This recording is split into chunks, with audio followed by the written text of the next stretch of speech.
আসসালামু আলাইকুম রহমতুল্লাহি ওয়া বারাকাতুহু।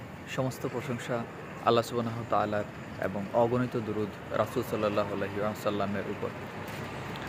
আমরা উমর রাদিয়াল্লাহু তাআলা আনহুর জীবনের নানা ঘটনা নিয়ে আলোচনা করছিলাম। আজকে আলোচনা করব ইনশাআল্লাহ তাআলা। একবার এক ইরানি শাহজাদাকে গ্রেফতার করা হলো হযরত উমর রাদিয়াল্লাহু তাআলা আনহুর টাইমে। তো গ্রেফতার করার পর তাকে গ্রেফতার করার কারণ হচ্ছে যে সে মুসলমানদের অনেক ক্ষতি করেছে, মুসলমানদের বিরুদ্ধে সে অনেক যুদ্ধে অংশগ্রহণ করেছে এবং সামগ্রিকভাবে একটা আলটিমেট যে ক্ষতি সেটা সে করেছে, সেটার দায় হচ্ছে তাকে গ্রেফতার করা হলো। ইরানি শাহজাদা গ্রেফতার করার পরে তাকে উমারের কাছে নিয়ে আসা হলো। তো আসার পর উমর রাদিয়াল্লাহু তাআলা আনহু জল্লাদকে ডাকলেন। তো একটা ফয়সালা হবার আগেই তিনি জিজ্ঞেস করলেন ওই শাহজাদাকে যে তোমার শেষ ইচ্ছা কি, বলো, তুমি কী চাও? তো সেই শাহজাদা বললো আমি পানি খাবো।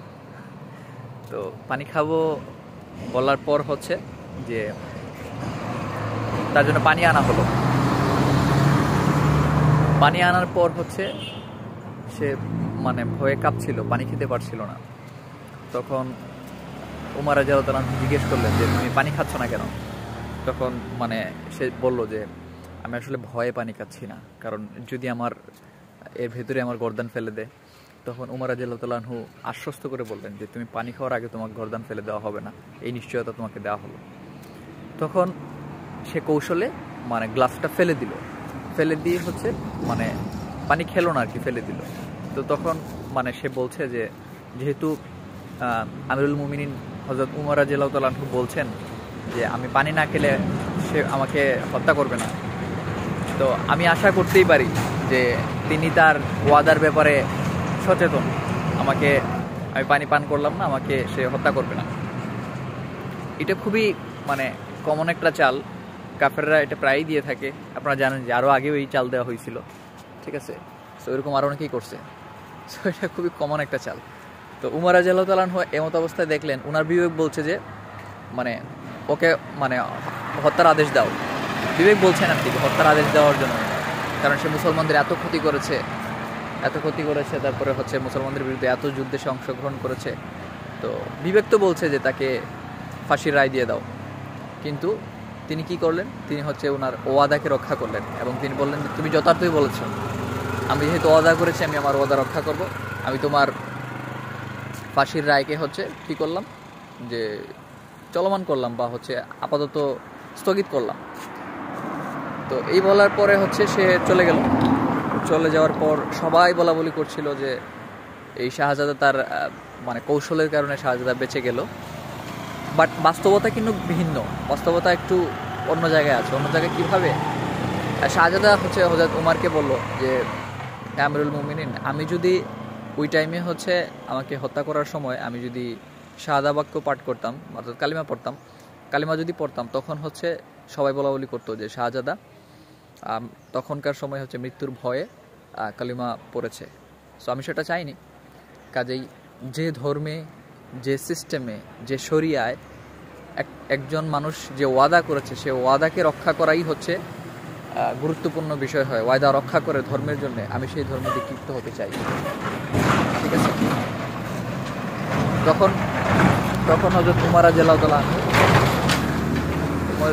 আনহু তাকে ইসলাম কবুল করতে সহযোগিতা করেন বা ওনার কাছে ইসলাম কবুল করেন। তো এরপরে পরবর্তীকালে এই যে শাহজাদাকে দিয়ে আসলে অনেক লাভ হয়। লাভ কীভাবে হয়? হযরত উমর রাদিয়াল্লাহু তাআলা আনহু অনেক পরামর্শ এই শাহজাদা থেকে গ্রহণ করেন। ইসলামের ঘোরতর এক শত্রু, যাকে উমর রাদিয়াল্লাহু তাআলা আনহু চাইলেই হত্যা করে ফেলতে পারতেন ওই অবস্থায়ও, যেহেতু তার দ্বারা অনেক ক্ষতি সাধন হয়েছে ইসলামের, এবং উনি বুঝতে পারছেন উমর রাদিয়াল্লাহু তাআলা আনহু যে সে একটা কৌশল করেছে, সে বাঁচার জন্য একটা ফোন দিয়ে এটেছে। এটা তো ক্লিয়ারলি বোঝা যাচ্ছে, আমরাই বুঝতে পারছি, উনি তো আরও ভালো করে বুঝবেন। তারপরেও উনি তাকে ক্ষমা ওনার ওয়াদা রক্ষা করেছেন, সাময়িক ক্ষমা করে দিয়েছেন, ওয়াদা রক্ষা করেছেন, ঠিক আছে? সে কিন্তু পালিয়েও যেতে পারতো ওই টাইমে বা এটা কিছু হতে পারতো, কিন্তু উনি রিস্ক নিয়েছেন। আমরা দেখেছিলাম কালকের যে পর্বে যে উনি ওইখানেও একটা রিস্ক নিয়েছিলেন, এইখানেও তিনি রিস্ক নিলেন। তো ওই দিন দেখছিলাম যে আবু যার গিফরি রাদিয়াল্লাহু তাআলা আনহু রিস্ক নিছেন, আজকে দেখলাম যে উমর রাদিয়াল্লাহু তাআলা আনহু এই রিস্কটা নিছেন, ঠিক আছে? সো এটা আসলে ইসলামে খুব গুরুত্বপূর্ণ যে আপনি ওয়াদা রক্ষা করলেন কিনা। অথচ আমরা আজকাল ওয়াদার ব্যাপারে খুব উদাসীন। যে কোনো বিষয়ে আমরা কসম বলে ফেলি, আল্লাহর কসম এটা করব ওইটা করব, পরে আমরা করতেছি না আলটিমেট।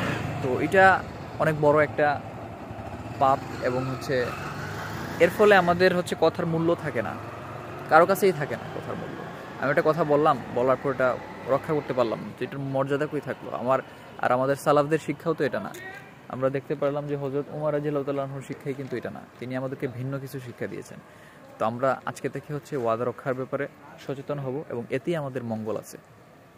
তো ইনশাআল্লাহ তাআলা আজকে এর মাধ্যমে হতে হযরত উমর রাদিয়াল্লাহু তাআলা আনহুর পর্বগুলো শেষ হলো। ওনার জীবনের 10টা পর্ব নিয়ে আমরা কথা বলেছি এবং শেষ হয়ে হলো 10টা পর্ব।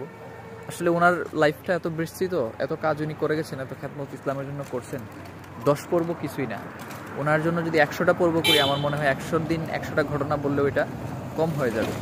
ঠিক আছে, ওই জায়গায় আমরা 10টা চেষ্টা করেছি ওই ধরনের বা ওই সব 10টা গল্প করার জন্য যেগুলা আসলে দরকার, আমাদের জানা দরকার, সচরাচর বলা হয় না বাট গুরুত্বপূর্ণ, সেরকম 10টা বিষয়ে আমরা কথা বলেছি।